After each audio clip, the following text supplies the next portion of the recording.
2001년 9월 11일 약 2,977명의 사망자를 낸 사건이 미국에서 발생했습니다. 9.11 테러로 우리가 알고 있는데, 이슬람 극단주의 운동인 알카에다 조직원들이 비행기를 납치해서 뉴욕에 있는 세계무역센터 쌍둥이 빌딩을 들이받으면서 많은 인명이 희생당한 사건인데요. 이 이슬람 극단주의자들은 그렇게 자폭 테러를 하면서 아마 우리 같으면 그 비행기를 납치해서 몰다가 쌍둥이 빌딩이 눈앞에 탁 닫히면 비명을 질렀을 텐데, 그들은 비명을 지르지 않고 아랍말로 수파나우 와타알라 이렇게 외친다고 합니다. 수파나우 와타알라는 알라에게 영광을 이라는 뜻이랍니다. 그들은 사명을 감당하느라고 그렇게 한 거죠. 우리가 이걸 보면 사명을 제대로 감당하기 위해서 꼭 필요한 것이 하나님의 생명의 말씀, 계명을 알아야 되는구나. 그들은 그걸 몰랐기 때문에 그 주신 생명을 잘못 사용하고, 뿐만 아니라 하나님이 형상을 담아서 소중하게 이 땅에 내신 3,000명의 생명을 앗아가는 그런 일들을 하면서도 자기들은 사명을 다했다고 이제 생각을 하는 것입니다. 하나님의 생명의 말씀, 계명을 알아야 주신 생명을 잘 사용할 수 있습니다. 하나님의 생명의 말씀을 알아야 주신 생명을 잘 사용해서 사명을 복된 모습으로 감당할 수 있는 것이죠. 우리에게 생명을 주시고 그 생명을 어떻게 사용해야 하나님 나라를 나타낼 수 있는지, 하나님 아버지의 뜻이 담긴 계명을 모르니까 신념을 사명으로 착각해서 자기 몸을 불사르는데 내어주고도 그 영혼이 지옥 불못에 떨어지는 것이 아닌가 생각이 됩니다. 예수님은 제자들에게 이런 말씀을 하셨어요. 요한복음 16장 2절로 3절 생명의 말씀 1번을 보면 이렇게 말씀했습니다. 사람들이 너희를 출교할 뿐 아니라 때가 이르면 물어 너희를 죽이는 자가 생각하기를 이것이 하나님을 섬기는 일이라 하리라. 그들이 이런 일을 하는 것은 아버지와 나를 알지 못합니다. 하나님 아버지와 그의 아들 예수 그리스도의 뜻, 우리를 향한 그의 뜻, 계명이 무엇인지를 모르기 때문에 그렇게 생명을 잘못 쓰면서도 자기들은 그걸 사명이라고 생각해서 생명을 해치는 일을 한다는 거죠. 계명을 안다고 되느냐? 그렇진 않은 것 같아요.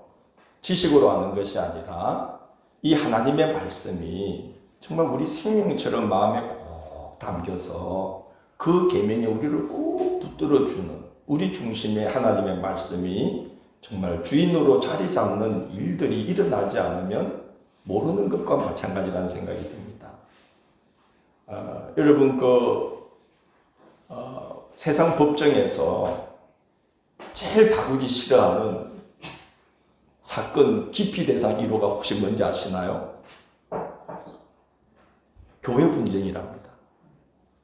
아주 다루기 싫어한대요. 왜 그럴까요? 죽기 살기로 서로 갈라졌을 때에 이걸 뭘로 알고? 사명으로 알고 싸운다는 거예요. 그래서 교회가 두 파로 나눠서 대파는 본당에서 예배드리고 쪽파는 교육관에서 예배드리면서 하는 말이 다 이게 뭘 위한 거다? 하나님 위한 거다. 이게 또 교회를 위한 거다.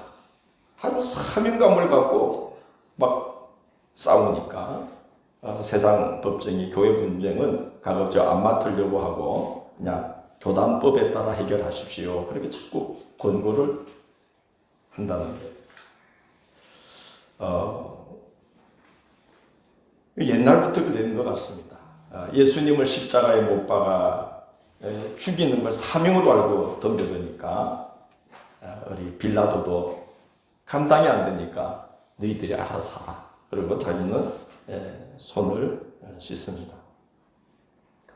우리가 하나님의 계명인 생명의 말씀, 성경을 처음부터 끝까지 그것도 수없이 반복해서 읽고 또 그 말씀을 자꾸 되새김질해서 내 속에 양식으로 이렇게 자리 잡혀야만 합니다. 그러면 이 성경 말씀이, 계명이 시시때때로 성경에서 튀어나와서 나를 붙들어 주시고 말씀을 걸어 주시고 또 이끌어 주시는 그런 단계로 나아가게 되는 것입니다. 기록되고 선포된 말씀을 쇠마라고 한다면 그 말씀이 성경 속에 있지 않고 내 속에서 막 살아 움직이면서 나를 사로잡아 움직이는 살아있는 말씀이 될 때 그거를 레마라고 부른다고 합니다. 그래서 우리는 이 하나님의 말씀 계명을 지식으로 하는 게 아니라 쇠마로 그냥 듣고 흘리는 것이 아니라 무엇으로? 레마로 내 속에 양식으로 이제 삼아야 되는 것이죠. 시편 119편 92절 93절 105절에서 이런 말씀을 합니다. 생명의 말씀 2번입니다.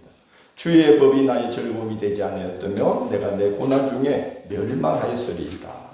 내가 주의 법도들을 영원히 잊지 아니하오니 주께서 이것들 때문에 나를 살게 하시니이다. 주의 말씀은 내 발의 등이요 내 길의 빛이니이다. 주의 말씀을 조용히 엎조리려고 내가 새벽녘에 눈을 떴나이다. 오늘 우리 임권사님 기도 중에 우리가 조용하고 잠잠하나 단단하고 견고한 믿음의 사람들이 되게 해달라. 그런 참 기도를 하셨는데 하나님의 말씀이 계명이 우리 속에 양식으로 자리를 꼭 잡게 되는 것이야말로 그죠? 대단해 보이지 않더라도 단단하고 견고한 믿음의 사람이 된 것이죠. 주의 말씀을 조용히 입조를 엎조리려고 첫눈을 떴을 때 하나님의 말씀을 내 눈앞에다가 두는 이런 삶.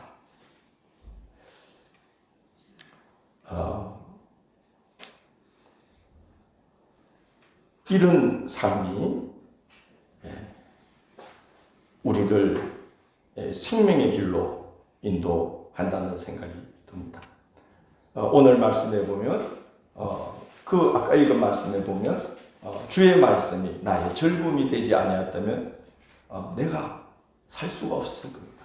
주의 말씀이 내게 즐거움이 되었으므로 내가 살게 되었습니다. 주의 말씀은 내 발의 등이요 내 길의 빛입니다. 그래서 우리가 하나님의 계명은 부담스럽고 짐스러운 게 아니에요. 우리를 살리는 생명의 말씀이에요. 그래서 하루하루 말씀을 아침에 눈을 뜨고 엎조리면서 말씀을 가까이 하면 그 말씀이 내 발걸음을 불을 비춰주는 등불입니다. 여러분 우리 캄캄한 밤에 뭐 켜고 갑니까? 요즘은 잘 안 켜죠. 세상이 온통 밝으니까. 우리 어릴 때 뭐 켰어요? 옛날 말로 후라시 손전등 그거 켜고 이렇게 가잖아요. 제가 참 목회 때 캄캄한 밤에 그 할아버지 한 분이 목사님 오셔서 커피라도 드세요. 그 할아버지는 저한테 커피 타주는 게 아주 낙이에요.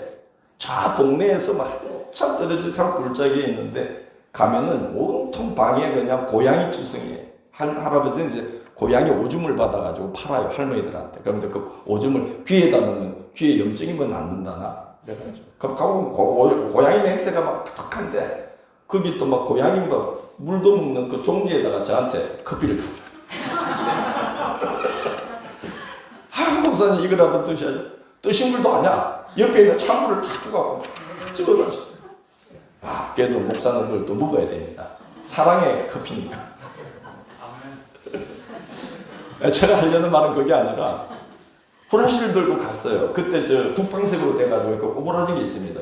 이렇게 올리면은 켜지고 꼭꼭 누르면 꺼졌다 켜졌다는 게 있어요. 이렇게 가는데 캄캄한 논두렁길을 막 걸어가는데 이게 갑자기 불이 쏙 약해졌더니 꺼져버렸어요. 배터리가 다 된 거예요. 그때 제가 알았죠. 사람은 발로 걷는 게 아니라 뭘로 걷는다? 눈으로 걷는다. 그래서 말씀이 내 발의 등이라는 건 너무 중요해요. 비춰주는 거예요. 내가 걸어갈 수 있도록 발 앞을. 그래서 야, 바람만 비춰도 천리길을 갈 수 있다는 걸 내가 그때 알았어요. 그리고 내 길의 빛이라는 게 뭡니까? 멀리 방향을 깜빡깜빡하면서 등대의 불빛처럼 네가 지금 잘 가고 있는지 봐라. 너는 이리로 와야 된다. 하고 말씀이 길의 빛이 되어서 우리를 비춰주는 생명의 말씀이 되는 거죠. 그래서 하나님의 계명, 하나님의 말씀, 이것은 부담스럽고 짐스러운 것이 아니라 그것은 우리의 인생길을 잘 걸어서 이 생명을 주신 살라는 명령을 하라는 그 일, 사명을 감당하는 방법을 일러주는 거죠. 하루하루 발에 등을 삼고 또 인생 전체 길의 빛을 삼고 바라보면서 가야 될 것이 하나님의 말씀, 생명의 말씀, 계명인 줄로 압니다. 이 말씀은, 계명은 두 가지 내용으로 되어 있는데요. 하라고 명시된 말씀이 있고 하지 말라는 명시된 말씀이 있습니다. 하라고 명시된 말씀은 왜 주셨느냐? 그것은 우리의 신앙의 성장과 하나님을 복을 받게 하기 위한 계명이에요. 그래서 이걸 하라 하시는 거예요. 그러면 여러분, 하나님이 하라 하시는 명령은 어떻게 해야 될까요? 해야 되는 겁니다. 그러면 신앙이 자라고 하나님의 복을 받게 됩니다. 하지 말라고 명시된 명령이 굉장히 많습니다. 왜 그러느냐? 이게 굉장히 중요하기 때문입니다. 하지 말라고 명시하신 계명을 주신 이유는 이것은 하나님의 백성으로서의 정체성과 관련이 되어 있기 때문에 그런 것입니다. 우리가 이 하지 말라는 명령을 어기고 기어코 꾸역꾸역 고집을 부리면서 하게 되면 어떻게 되느냐? 하나님의 백성의 정체성이 깨져버립니다. 그리고 하나님과의 관계가 깨지고 사람들과의 관계가 붕괴되게 되는 거예요. 그래서 너무 중요한 것이기 때문에 신앙인으로서 정체성이 깨져버리고 하나님과의 관계, 사람들과의 관계가 깨어져 버리기 때문에 하지 말라는 명령이 그렇게 많은 거예요. 그러면 하지 말라 그러면 어떻게 해야 될까요? 하지 안 하면 됩니다. 하라는 명령은 하고 하지 말라는 명령은 하지 마라. 근데 여러분, 우리가 신앙의 여정을 걷다 보면 꼭 그렇게 하는 게 아니라 어쩔 때 거꾸로 할 때가 있어요.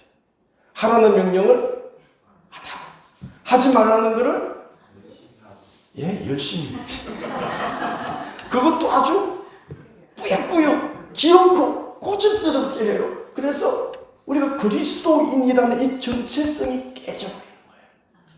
사람은 정체성이 깨지면 그 사람이 붕괴되는 겁니다. 내가 그리스도인이다. 이게 깨지는 거예요. 그래서 하지 말라는 명령이 그렇게 많은 이유입니다. 오늘 함께 읽은 신명기 말씀을 보면 30장을 보면 모세는 오늘 그렇게 말합니다. 자, 내가 여러분에게 생명과 복을 누리는 계명도 지금 여러분의 귀에 들려주었고 사망과 화를 부르는 계명도 여러분에게 들려줬습니다. 이제 여러분 하나님의 복을 받는 것이 어려운 거 아닙니다. 그 하늘 꼭대기로 올라가야 되는 것도 아니고 바다 너머로 가야 되는 것도 아닙니다. 내가 오늘 여러분에게 들려주신 이 계명, 하나님의 말씀이 여러분 귀에 있고 입에 있으니 이 말씀대로 하라는 말씀은 뭐하고? 하고 하지 말라는 말씀은 하지 말면 여러분은 생명과 복을 누릴 것이요. 하라는 걸 안 하고 하지 말라는 것을 하면 여러분은 사망과 화를 당하게 됩니다. 하나님의 복을 받는 거 어려운 일이 아닙니다. 그렇게 오늘 우리에게 말씀을 하고 있습니다. 하나님의 계명의 제일 중요한 첫 번째는 이제 앞으로 우리가 성경 통독을 통해서 강해서 설교를 통해서 살펴보게 되시겠지만 오늘 두 가지만 말씀을 드릴까 해요. 첫 번째로 이 하나님의 계명, 생명의 말씀의 제일 중요한 첫 번째는 주 여호와 하나님을 경외하라는 거예요. 이게 신앙인으로서의 정체성의 제일 중요한 것인데 그 하나님을 경외함에 있어서 제일 중요한 기본이 무엇이냐? 예배 드리는 것이라는 겁니다. 여러분 구약 말씀이 계명으로 총망라되어 있는 책은 어떤 책입니까? 레위기입니다. 근데 레위기는 1장부터 9장까지가 전부 무엇에 대한 내용입니까? 번제는 이렇게 드려라, 화제는 이렇게 드려라, 속죄제는 이렇게 드려라, 속건제는 이렇게 드려라, 화목제는 이렇게 드려라, 너희들이 곡식을 가져오는 소제는 이렇게 드려라. 그리고 제사장은 이렇게 너 자신을 거룩하게 해야 되고, 백성들은 이렇게 이런 예물들을 준비해야 되고, 다 무엇에 대한 말씀이죠? 제사에 대한 말씀. 그리고 10장에 가면은 무슨 일이 일어납니까? 하나님께 드리는 이 예배, 주 여호와 하나님을 경외함을 예배를 통해서 진정성 있게 나타내야 되는 이 제사를 가볍게 여겼던 나답과 아비후가 어떻게 되죠? 하나님의 향단에서 나오는 불에 불살라 죽는 내용이 나옵니다. 예배가 그만큼 중요하고, 그게 하나님을 경외하는 가장 기본적인 것이다. 그래서 계명은 예배를 그렇게 우리에게 많이 요구합니다. 레위기 26장 2절, 출애굽기 31장 13절을 보면 하나님이 이렇게 명령하십니다. 생명의 말씀 3번 우리 같이 읽어볼까요? 너희는 내 안식일을 지키며 내 성소를 경외하라. 나는 여호와이니라. 너는 이스라엘 자손에게 말하여 이르기를 너희는 나의 안식일을 지키라. 이는 나와 너희 사이에 대대의 표징이니 나는 너희를 거룩하게 하는 여호와인 줄 너희가 알게 합니다. 안식일을 가리켜서 하나님 뭐라 그러죠? 누구 안식일이다? 너가 안식일이다? 내 안식일이다. 성소를 가리켜서 뭐라 그러죠? 너가 성소다? 내 성소다. 왜 그렇게 말씀합니까?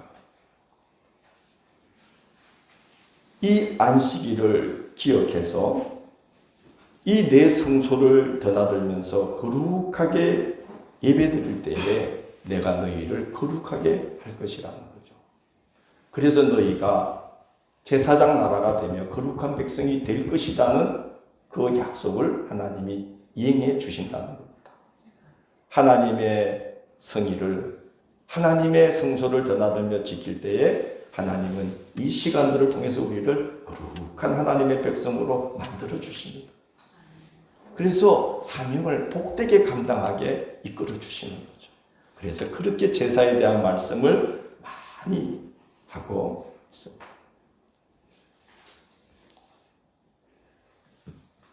그리고 계명의 중요한 두 번째 내용은 사람을 사랑하라는 겁니다.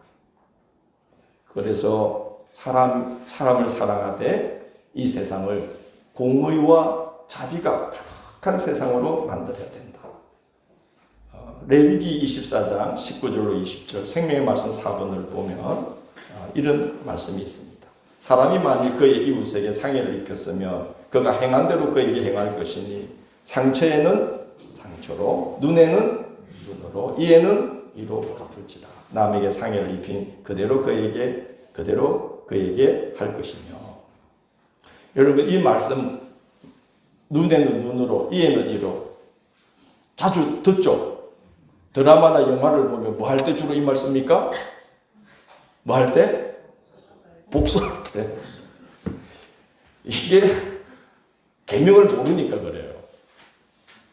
당시의 시대에 주인은 종을 법적 절차 없이 적절 심판할 수 있어요. 예를 들어서 종이 밥을 하다가 국물을 엎질러가지고 식탁에서 봉사하다가 주인에게 상처를 입혔어요. 근데 이 상처만 입혔을 뿐인데 주인은 종을 어떻게 할 수 있는 거예요? 죽일 수 있는 거예요. 음식을 준비했는데 주인이 그 음식을 먹다가, 종이 준비한 음식을 먹다가 막 돌이 있어가지고 이가 상했어요. 이놈의 자식이 주인의 이를 상하게 이리 오라고 그래. 그 자리에서 칼로 죽일 수 있었던 거예요. 하나님 말씀은 너희가 가나안에 들어가서 세울 나라는 절대 그런 나라가 되어서는 안 된다. 애국과 같은 나라를 만들지 말고 가서 내 법을 따라 뭘 만들어라? 하나님 나라를. 하나님 나라는 어떤 나라냐? 아무리 보복을 하고 싶어도 최소한 눈에는 눈 정도로, 이에는 이 정도로 해야지 그 이상 귀한 생명을 상하게 해서는 안 된다. 너의 기분이나 감정에 의해서 귀한 생명을 함부로 해하지 않도록 상처에는 눈에는 이에는 그렇게 해야 된다.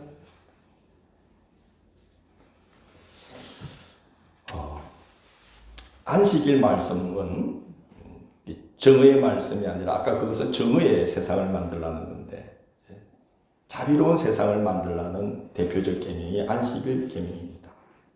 우리 신명기 5장 14절로 15절 생명의 말씀 5번 같이 읽어봅니다. 일곱째 날은 내 하나님 여호와의 같이 있습니다. 일곱째 날은 내 하나님 여호와의 안식일인즉 너나 내 아들이나 내 딸이나 내 남종이나 내 여종이나 내 소나 내 낙이나 내 모든 가축이나 내 문 안에 유하는 객이라도 아무 일도 하지 못하게 하고 내 남종이나 내 여종에게 너같이 안식하게 할지니라. 너는 기억하라. 내가 애굽 땅에서 종이 되었더니.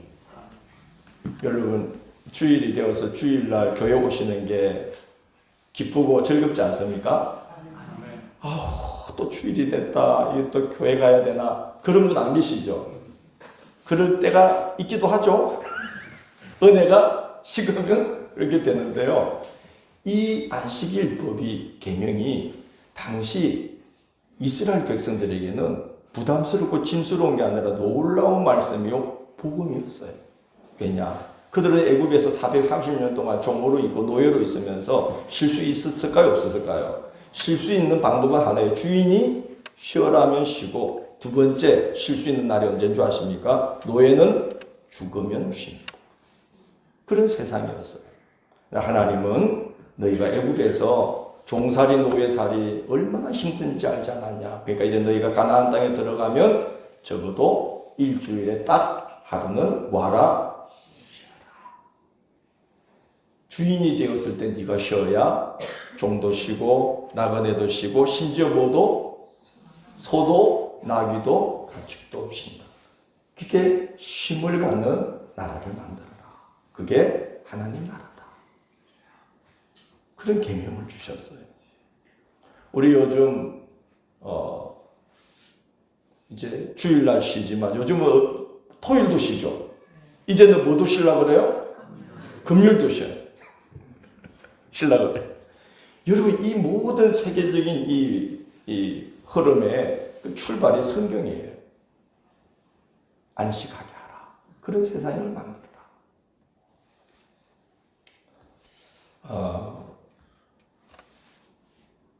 하나님께서 이 자비로운 세상을 만들라는 계명은 사람에게만 국한되지 않아요.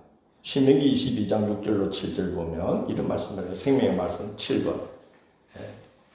길을 가다가 나무에나 땅에 있는 새의 보금자리에 새 새끼나 알이 있고 어미새가 그의 새끼나 알을 품은 것을 보거든 그 어미새와 새끼를 어떻게 하지 말고 아울러 취하지 말고 어미는 반드시 놓아줄 것이요 새끼는 취하여 떠나니 그리하면 네가 복을 누리고 장수하리라. 그 땅에서 오래도록 그 땅을 누릴 것이다. 제가 배낚시를 2번 나가봤는데요. 태안에서 제가 목회했잖아요. 8년 동안. 우리 집사님, 권사님들이 다 선주고 그래요. 선주. 배 부리시고 횟집도 하고 그러면서 배낚시 하시는 분들 민박도 치고 그래요. 그래서 이제 저보고 목사님 그 지방 목사님들 한번 오시라고 해요. 제가 모시고 나갈게요. 그래서 오라고들 했어요. 그러니까 제가 굉장히 인기가 많았겠죠. 기다리고 있는 거예요. 1년에 2번. 봄가을로 언제 김 목사님이 우리를 부르나 오세요. 그러면서 애들까지 다 데리고 와요. 끝나고 해 떠서 주니까. 그 이제 배낚시 나갔어요. 처음에 뭐 한 요만한 게 잡히면 갯바에서는 이런 게 안 잡히니까 막 박수 치고 난리 나요. 근데 제가 요만한 거 탁 끌어올리면 그 다음부터 요만한 거 올라와도 아무도 쳐다. 전부 다 이만한 게 올라와야 되는 거예요. 근데 우리 그 집사님이 목사님들에게 목사님들 이제 낚시 내리세요. 그러면 이제 주낚이에요. 쭉 내려요. 여기 광어 나올 거예요. 그러면 광어가 올라와요. 왜냐하면 그 모니터에 보니까 지형이 바다 지형이 다 그래프로 그려져 있어가지고 모래와 자갈이 싹 만나는데 배를 딱 세우고 내리세요. 그러면 거기 뭐가 있는 거예요? 오늘 말씀 잘 듣고 계시네. 그리고 또 좀 잡고 나면 또 배가 이동을 해요. 또 가서 또 거기 서요. 그러니까 제가 집사님 배에 이렇게 모니터를 그 운전하는 거 보니까 모니터에 저기 다 찍혀 있는 거야. 그러니까 한 달 동안 잘 낚인 지점을 다 찍어놔가지고 바닷속을 환히 보면서 이제 낚시를 해요. 조그마한 배가 그 정도인데 여러분 외양선들이 바닷속을 뒤잡듯 하면서 저인망으로 하면 말이죠. 그 싹싹 긁어들이는 거예요. 그래서 지금 어부들이 힘들은 이유가 지금 물고기가 잘 안 잡히는 거예요. 우리 하나님은 그렇게 싹싹 긁어들이는 세상 만들지 말고 어미새와 새끼새가 함께 있으면 그 어미새는 먹되 새끼새는 다음을 생각해서 막 꾸꾸려 있습니까? 여하튼 다 잡아들이지 말라는 거예요. 세상을 그런 세상을 만들라는 거예요. 사람만이 아니라 모든 미물들을 그렇게 귀히 여기라는 거죠. 이런 말씀도 해요. 신명기 20장 19절로 21절 생명의 말씀 8번이에요. 같이 읽어볼까요? 시작. 너희가 어떤 성읍을 오랫동안 에워싸고 그 성읍을 쳐서 점령하려 할 때에도 도끼를 둘러 그곳에 나무를 찍어내지 마라. 이는 너희가 먹을 것이 되미니 찍지 마라. 들의 수목이 사람이냐? 너희가 어찌 그것을 에워싸겠느냐? 다만 과목이 아닌 수목은 찍어내어 너희와 싸우는 그 성읍을 치는 기구를 만들어 그 성읍을 함락시킬 때까지 쓸지니라. 성을 함락시키는 것도 중요하고 다급한 문제지만 성을 빨리 함락시키려고 있는 나무 없는 나무 주변을 다 찍어서 무기를 만들어 가지고 그 성을 함락시켰다고 한들 그 주변에 나무가 다 없어지면 너희가 그 성에서 어떻게 살 거냐. 그러니까 골라가면서 천천히 함락해도 되니까 과목들은 손대지 말고 천천히 함락해도 되니까 그렇게 너희가 살 수 있는 환경을 생각하면서 함락을 하라는 거예요. 참 하나님의 계명이 너무너무 멋지죠. 이런 세상 만들라는 거예요. 영상 하나 한번 볼까요?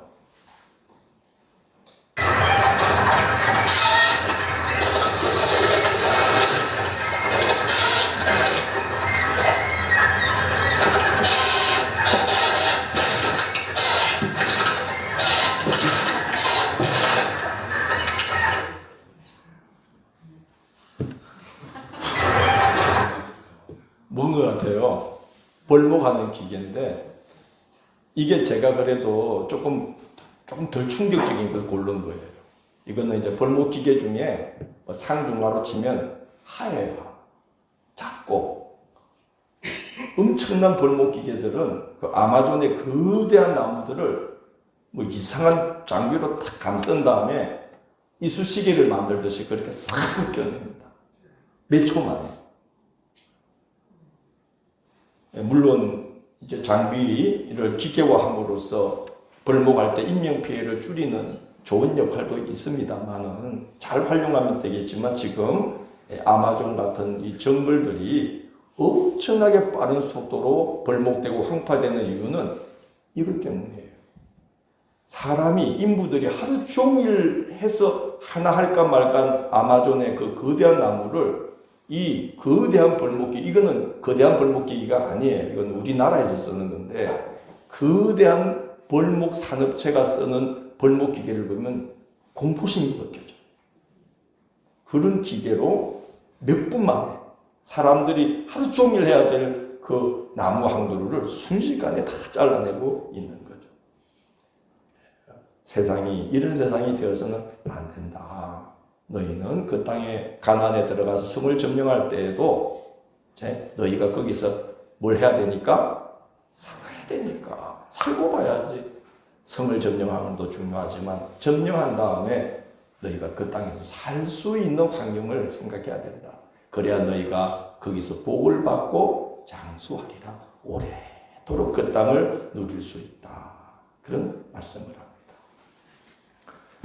계명의 아주 상당한 부분이 이렇게 사람을 사랑하라, 귀히 여겨라, 정의롭고 자비로운 세상을 만들어라. 그리고 사람만이 아니라 모든 땅에 존재하는 것들을 굉장히 귀중히 여겨야 된다. 그래야 너희가 뭘 받고? 그 땅에서 장구한 인생을 누리게 된다. 요즘 말로 지속 가능한 세상이 될 수 있다. 그게 하나님 나라의 모습이다 하는 거예요. 이 모든 계명, 정의와 자비가 가득한 세상을 만들라는 이 계명을 예수님은 이 한마디 계명에 다 담아서 말씀했습니다. 요한복음 13장 34절로 35절 생명의 말씀 9번 새 계명을 너희에게 주노니 서로 사랑하라. 내가 너희를 사랑한 것 같이 너희도 서로 사랑하라. 너희가 서로 사랑하면 이로써 모든 사람이 너희가 내 제자인 줄 알리라. 근데 참 어려운 조건이 붙어 있어요. 내가 너희를 사랑한 것 같이. 여러분, 이 가볍게 받을 수 있는 말씀 아닌 거는 아시죠? 세상에 쉬운 말이 사랑이고 흔한 말이 사랑이고 그래서 어떤 가수가 사랑 누가 말했나? 남궁 5분씩가 향기로운 꽃보다 더 좋다는 걸. 말은 좋지. 사랑하려고 해보세요. 성경을 처음부터 끝까지 읽어보면 하나님도 눈물을 흘리게 만든 존재가 있어요.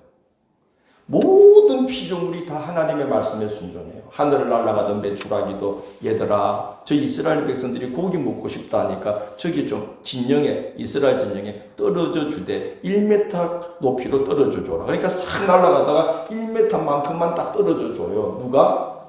메추라기가 순종한단 말이에요. 근데 죽어도 순종 안 나는 존재가 있어. 그래서 하나님이 울어. 하나님이 한탄하시고 내가 인간 지었음을 내가 한탄하고 예수님도 예루살렘을 보면서 울어. 예루살렘아 예루살렘아 네가 평화에 관한 일을 알았다면 얼마나 좋았겠느냐. 하나님의 뜻을 알았다면 얼마나 좋았겠느냐. 그러면서 예수님도 울어요. 여러분 하나님도 버거워하셨던 이 인간을 감히 우리가 사랑한다. 할 수 있는 거예요 없는 거예요? 사실은 못해요. 내가 너희를 사랑한 것 같이 이건 받아들이기 어려운 계명이에요. 그러나 예수님은 이런 말씀을 했어요. 요한복음 6장 54절로 57절 생명의 말씀 10번을 우리 같이 한번 읽어보십시다. 시작. 내 살을 먹고 내 피를 마시는 자는 영생을 가졌고 마지막 날에 내가 다시 살리리니 내 살은 참된 양식이요 내 피는 참된 음료로다. 내 살을 먹고 내 피를 마시는 자는 내 안에 거하고 나도 그의 안에 거하나니 살아계신 아버지께서 나를 보내시매 내가 아버지로 말미암아 사는 것 같이 나를 먹는 그 사람도 나로 말미암아 살리라. 내가 너희를 사랑하는 것 같이. 이거 우리 할 수 없는 거지만 예수님이 이런 말씀했어요. 내 살을 먹고 내 피를 마시라. 내 살을 먹고 내 피를 마시라. 그러니까 주님의 십자가에 동참해라. 너의 옛사람을 나와 함께 나의 십자가에 못 박아라. 그렇게 기도해라. 그러면 나를 먹는 그 사람은 나로 말미암아 어떻게 되리라? 하나님께서 사람을 헐고로 지으시고 그 코에 생기를 불어넣으시니 그가 무엇이 된지라? 생명이 된지라. 생명으로 살게 된다는 거예요. 왜? 뭘 하기 때문에? 사랑하기 때문에. 여러분 미워해 본 적 있으신가요? 아, 다 사랑으로 사시는구나. 여러분 누군가를 미워할 때 힘들잖아. 살아도 사는 게 그 미움이 커지면 증오가 되는데요. 그건 먹어도 먹는 게 아니에요. 그죠? 사는 게 아니란 말이죠. 살아도 사는 것처럼 사는 것, 생명으로 사는 것은 오직 무엇으로 살 때? 사랑으로 살 때 가능해요. 그래서 나를 먹는 그 사람은 나로 말미암아 살리라. 사랑이 가득해져서 생명이 될 것이다. 생명이 될 것이다. 그러니까 너희가 너희 힘으로는 죽어도 안 된다. 내가 너희를 사랑한 것 같이 너희도 서로 사랑하라. 안 된다. 그렇기 때문에 나를 먹어라. 양식 삼아라. 내 살을 너희가 먹고 내 피를 마시라. 이 말은 너희도 나처럼 살을 내주고 피를 내주는 그런 모습으로 십자가에 못 박아야 된다. 그렇게 나를 꼭 붙들면, 그렇게 나를 꼭 의지하면 도와주세요. 주님이 십자가의 그 사랑으로 나도 사랑하게 도와주세요. 그렇게 간절히 정말 사랑을 갈구하며 기도하면 너희가 살리라. 생명으로 산다. 그렇게 말씀하고 있습니다. 여러분, 주님이 우리에게 주신 생명, 살라는 이 명령, 사명, 하라는 이 일들, 명령, 그거를 복되게 사용하고 복되게 감당할 수 있는 비결은 바로 이 계명, 하나님의 말씀, 주 예수 그리스도의 사랑의 계명을 알고 깨닫고 믿고 의지하면서 나가는 길밖에 없습니다. 이 한 해가 그렇게 주님의 생명의 말씀이신 계명을 가까이 하며 생명 있게 생명으로서 사명을 복되게 감당하며 살아가신 하나가 되기를 원합니다.